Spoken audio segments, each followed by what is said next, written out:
Hello दोस्तों, welcome to study modern classes. आज हम लोग पढ़ने जा रहे हैं जीके के कुछ मोस्ट इंपॉर्टेंट क्वेश्चन जो आने वाले एग्जाम में बहुत ही हेल्पफुल होंगे। तो चलिए दोस्तों स्टार्ट करते हैं। स्टार्ट करने से पहले आप लोगों से एक छोटा सा रिक्वेस्ट है, अगर हमारे चैनल पर पहली बार देख रहे हैं तो हमारे चैनल को सब्सक्राइब कीजिए और लेटेस्ट नोटिफिकेशन बार को ऑन कर लें। तो चलिए स्टार्ट करते हैं, जिसमें पहला क्वेश्चन कह रहा है भारत की सबसे बड़ी सुरंग जवाहर सुरंग किस राज्य में अवस्थित है? तो जम्मू कश्मीर में अवस्थित है। पोर्ट ब्लेयर के समीप की प्रसिद्ध प्रवाल भित्ति किस कारण मृत हो रही है? तो अत्यधिक मत्स्यन के कारण हो रही है। अत्यधिक मत्स्यन के कारण हो रही है। सागरीय जल में सर्वाधिक मात्रा में पाए जाने वाला लवण कौन सा है? तो सोडियम क्लोराइड है। सोडियम क्लोराइड है। उत्तरी ध्रुव पर सर्वप्रथम पहुंचने वाला व्यक्ति कौन था? तो रॉबर्ट पियरी था। जो उत्तरी ध्रुव पर सर्वप्रथम पहुंचने वाला व्यक्ति था वह रॉबर्ट पियरी था। भारतीय राज्य में सर्वाधिक लंबी तटरेखा किस राज्य की है? तो गुजरात की है। भारतीय राज्य में सर्वाधिक लंबी तटरेखा किस राज्य की है? तो गुजरात की है। जोहान्सबर्ग किस लिए विख्यात है? जो जोहान्सबर्ग है वह स्वर्ण खनन के लिए विख्यात है। नेक्स्ट क्वेश्चन है, यह किसने सर्वप्रथम प्रतिपादित किया कि सूर्य हमारे सौरमंडल का केंद्र है और पृथ्वी उसकी परिक्रमा करती है? तो ये गैलीलियो ने कहा था। भारत में अधिकांश वर्षा किस मानसून से होती है? तो दक्षिण पश्चिमी मानसून से होती है। जो भारत में अधिकांश वर्षा होती है वो दक्षिण पश्चिमी मानसून से होती है। कावेरी नदी जल विवाद मुख्यतः किन दो राज्यों के मध्य है? तो कर्नाटक और तमिलनाडु। विश्व का सबसे गहरा गर्त कौन सा है? तो मरियाना ट्रेंच है। विश्व में सबसे ऊंचा ज्वार कहाँ आता है? फंडी की खाड़ी में आता है। नेक्स्ट क्वेश्चन है, जमीन पर फैलने वाली सब्जियों की व्यावहारिक कृषि क्या कहलाती है? ओरेली कल्चर कहलाती है। जमीन पर फैलने वाली सब्जियों की व्यापारिक कृषि क्या कहलाती है? ओरेली कल्चर कहलाती है। दामोदर नदी कहाँ से निकलती है? तो छोटा नागपुर पठार से। जो दामोदर नदी है छोटा नागपुर पठार से निकलती है। रेशम के उत्पादन हेतु व्यापारिक स्तर पर रेशम के कीड़ों का पाला जाना क्या कहलाता है? सेरीकल्चर कहलाता है। विश्व का सर्वाधिक जूट उत्पादक देश कौन सा है? तो गंगा ब्रह्मपुत्र डेल्टाई मैदान है। किस देश में पाइपलाइन की लंबाई वहां के रेल मार्गों की कुल लंबाई से भी अधिक है? तो संयुक्त राज्य अमेरिका की। सवाना घास का मैदान कहाँ है? तो अफ्रीका में। रेगिस्तान में बादल अवक्षेप होकर क्यों नहीं बरसते? कम आर्द्रता के कारण। विश्व का सबसे बड़ा प्रायद्वीपीय कौन सा है? तो अरब प्रायद्वीप। विश्व का सबसे बड़ा प्रायद्वीप कौन सा है? तो अरब प्रायद्वीप है। डोलड्रम क्या है? तो डोलड्रम भूमध्य रेखा के आसपास अल्प दाब का क्षेत्र है। सर्वाधिक सक्रिय ज्वालामुखी कहाँ पाई जाती है? तो प्रशांत महासागर के तटीय भाग पर। विश्व में नारियल का सबसे अधिक उत्पादन कौन सा देश करता है? तो फिलीपींस करता है। विश्व में नारियल का सबसे अधिक उत्पादन देश कौन सा है? तो फिलीपींस है। विश्व में रेलमार्ग की सर्वाधिक लंबाई किस देश में है? संयुक्त राज्य अमेरिका में है। कहाँ है? तो संयुक्त राज्य अमेरिका में है। सौरमंडल में ग्रहों की संख्या कितनी है? तो सौरमंडल में ग्रहों की संख्या टोटल 8 है। दीर्घ रेडियो तरंगे पृथ्वी की किस सतह से परावर्तित होती है? तो आयन मंडल से। हीराकुंड बांध किस नदी पर बनाया गया है? तो महानदी पर। महानदी कहाँ है? तो उड़ीसा में है। विश्व की सबसे ऊंची झील कौन सी है? टीटीकाका। विश्व की सबसे ऊंची झील टीटीकाका है। केंद्रीय सूक्ष्म भूमि खेती अनुसंधान संस्था कहाँ विद्यमान है? तो नई दिल्ली में विद्यमान है। ग्रेट बैरियर रीफ कहाँ अवस्थित है? ऑस्ट्रेलिया के उत्तरी पूर्वी तट पर। दक्षिण की गंगा किस नदी को कहा जाता है? तो कावेरी को। दक्षिण की गंगा किस नदी को कहा जाता है? कावेरी को। भारत में सबसे पुरानी पर्वतमाला कौन सी है? अरावली। भारत में सबसे पुरानी पर्वतमाला अरावली है। नेक्स्ट क्वेश्चन है, किस जनजाति के लोग दूध को ताज़ा न पीकर उसे खट्टा करके पीते हैं? किर्गिज जनजाति के। किस जनजाति के लोग दूध को ताज़ा न पीकर उसे खट्टा कर पीते हैं? तो किर्गिज जनजाति के लोग। देश का प्रथम जैव आरक्षित क्षेत्र कौन सा है? तो नीलगिरी है। चाय की खेती के लिए सबसे उपयुक्त जलवायु कौन सी है? तो मानसूनी है। सबसे चमकीला ग्रह कौन सा है? तो सबसे चमकीला ग्रह शुक्र है। सबसे चमकीला ग्रह कौन सा है? तो शुक्र है। विश्व की सबसे गहरी झील कौन सी है? तो बैकाल है। कहाँ है? तो रूस में स्थित है। सबसे बड़ा सागर कौन सा है? तो दक्षिण चीन सागर। वायुमंडल में दैनिक मौसम परिवर्तन किस मंडल में होते हैं? तो क्षोभ मंडल में होते हैं। क्षोभ मंडल में। विश्व का सबसे ऊंचा ज्वालामुखी पर्वत कौन सा है? कोटोपैक्सी। विश्व का सबसे ऊंचा ज्वालामुखी पर्वत कौन सा है? कोटोपैक्सी।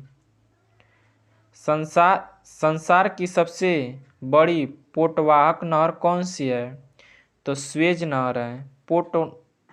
पोटवाहक नहर कौन सी है? तो स्वेज नहर है। ब्राजील की अर्थव्यवस्था मुख्यतः किसके उत्पादन पर निर्भर करती है? तो कॉफ़ी के उत्पादन पर निर्भर करती है। संसार में निम्नतम प्रजनन दर किस देश की है? तो स्वीडन की। कौन सी मिट्टी कपास की खेती के उपयोग होती है? तो रेगुर मिट्टी। कपास खातिर रेगुर मिट्टी, जिसे हम लोग काले मिट्टी भी कहते हैं। खैबर दर्रा कहाँ स्थित है? तो खैबर जो दर्रा है वो पाकिस्तान में स्थित है। टुंडा वनस्पति का सर्वाधिक विस्तार कहाँ पाया जाता है? उत्तरी अमेरिका में पाया जाता है। गोल क्रांति का संबंध किससे है? आलू उत्पादन से। गोल क्रांति का संबंध किससे है? आलू उत्पादन से। कौन सी जल संयोजी यूरोप को अफ्रीका से पृथक करती है? तो जिब्राल्टर अलग करती है। भारत की सबसे लंबी नहर कौन सी है? तो भारत की सबसे लंबी नहर कौन सी है? तो इंदिरा गांधी है। किसे रूस का मैनचेस्टर कहा जाता है? तो इवान नेवो को। चेदी वंश का राजा खारवेल किस क्षेत्र से संबंधित है? तो कलिंग से संबंधित है। मानव विकास रिपोर्ट किस संस्था द्वारा जारी किया जाता है? यूएनडीपी द्वारा। तो यूएनडीपी का फुल फॉर्म क्या होता है? तो यूनाइटेड नेशन डेवलपमेंट प्रोग्रामर।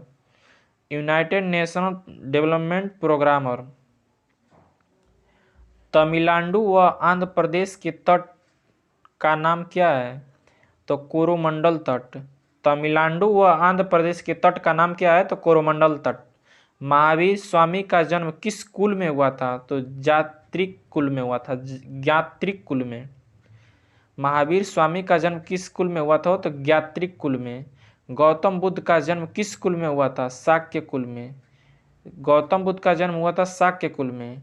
दुनिया की सबसे ऊंची चोटी माउंट एवरेस्ट को नेपाल में किस नाम से जाना जाता है? तो नेपाल में सागर माथा के नाम से जाना जाता है।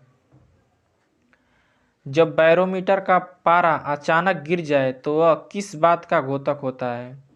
तो आंधी तूफान आने की संभावना होती है।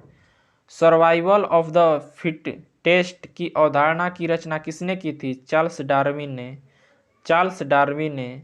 भारत के राष्ट्रीय गीत वंदे मातरम के रचयिता कौन है? बंकिम चंद्र चटर्जी। भारत का राष्ट्रीय गीत वंदे मातरम सर्वप्रथम कब गाया गया था? 1896 में। नेक्स्ट क्वेश्चन है, बरानी द्वीप नगेंद्र शंकर नरेंद्र शुष्का सम्राट लालमती किस फसल की किस्म है? तो ये धान की किस्म है। बरानी द्वीप नरेंद्र शंकर नगेंद्र शुष्का सम्राट लालमती किस फसल की किस्म है? तो धान की है। झारखंड में काली मिट्टी कहाँ पाई जाती है? तो राजमहल पहाड़ी प्रदेश में पाई जाती है। रेड डाटा बुक उन जातियों के बारे में जानकारी देती है जो संकटापन्न है। रेड डाटा बुक का मतलब क्या होता है? तो रेड डाटा बुक उन जातियों के बारे में जानकारी देती है जो संकटग्रस्त हैं। एक्सोबायोलॉजी में किससे संबंधित है? तो बाह्य अंतरिक्ष जीवन से। एक्सोबायोलॉजी किससे संबंधित है? बाह्य अंतरिक्ष जीवन से संबंधित है।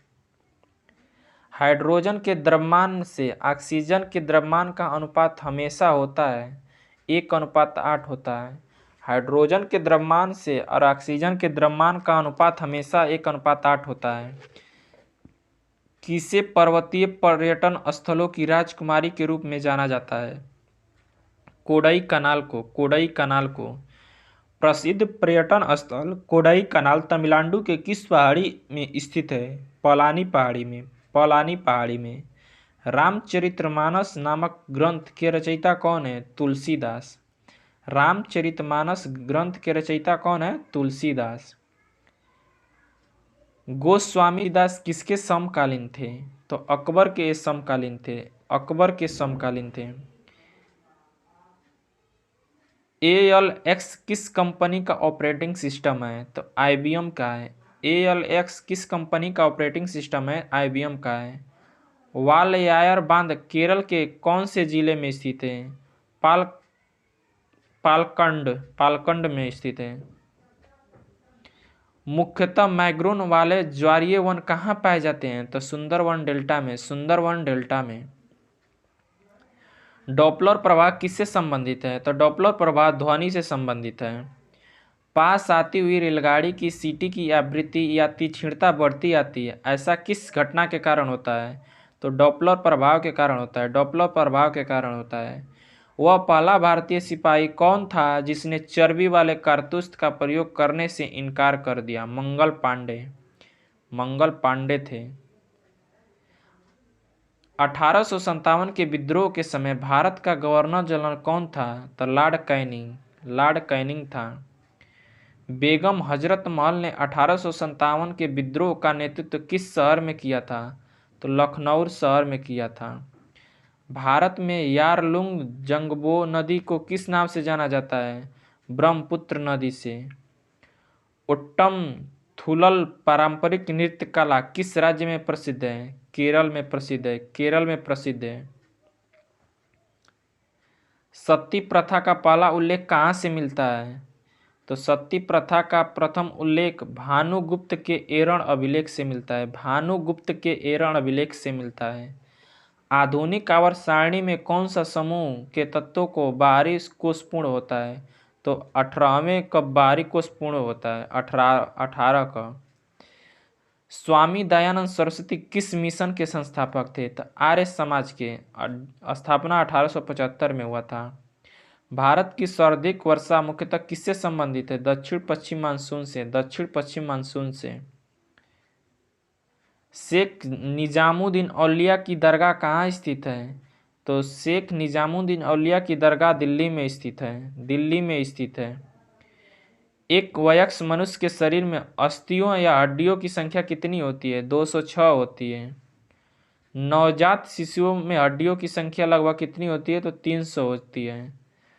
भारत के राष्ट्रीय ध्वज की लंबाई एवं चौड़ाई का अनुपात कितना होता है? तो 3:2 होता है। भारत के राष्ट्रीय ध्वज के मध्य में धर्म चक्र का रंग कैसा होता है? तो गहरा नीला होता है। भारत के राष्ट्रीय ध्वज के चक्र में कितनी तिल्लियां होती हैं? तो 24 तिल्लियां होती हैं। स्वतंत्र भारत के राष्ट्रीय ध्वज का डिजाइन किसने तैयार किया था? पिंगली बकैया ने। भारतीय संविधान सभा ने भारतीय राष्ट्रीय ध्वज की रूपरेखा को कब अंगीकार किया था? तो 22 जुलाई 1947 को। सूर्य ग्रहण कब होता है? जब सूर्य और पृथ्वी के बीच चंद्रमा आ जाता है तो सूर्य ग्रहण लगता है। पूर्ण सूर्य ग्रहण हमेशा होता है अमावस्या के दिन। पूर्ण सूर्य ग्रहण कब होता है? तो हमेशा अमावस्या के दिन होता है। चंद्र ग्रहण कब होता है? तो जब सूर्य और चंद्रमा के बीच पृथ्वी आ जाता है तब चंद्र ग्रहण होता है। और चंद्र ग्रहण हमेशा कब होता है? तो पूर्णिमा की रात्रि में होता है। सीजर कप किस खेल से संबंधित है? तो सीजर कप फुटबॉल से संबंधित है। 90 ईस्ट रिज कहाँ पर स्थित है? हिंद महासागर। 90 ईस्ट रिज कहाँ स्थित है? हिंद महासागर में। भारतीय संविधान की प्रस्तावना किन शब्दों से शुरू होती है?